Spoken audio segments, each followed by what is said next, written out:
বর্তমান সময়ে আমাদের যে কৃষি আজ থেকে 100 বছর আগে যে কৃষি দুইটা কিন্তু আকাশ পাতাল পার্থক্য নাকি? আগে যারা যারা কৃষিকাজ করতেন তাদের কাছে কৃষিটা কি ছিল? নিষ্ঠা ছিল, কৃষিকাজ হিসেবে থাকতে পারতো।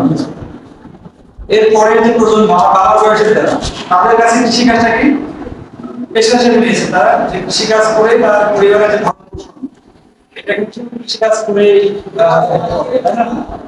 বর্তমান সময়ে কিন্তু কৃষিকাজকে পেশা হিসেবে নেওয়া যাবে না, পেশা হিসেবে নেওয়া যাবে। হিসেবে নিতে হবে ব্যবসা হিসেবে। অর্থাৎ আপনারা এই কৃষিকাজটাকে যখন ব্যবসা হিসেবে নেবেন তখন কি চিন্তা আসবে মাথায়? আপনার লাভের মাথায়। ব্যবসার মূল উদ্দেশ্য কি?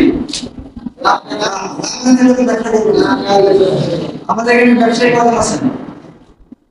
কৃষিকাজের পাশাপাশি ব্যবসা করেন এরকম কেউ আছেন কিনা? আমাদের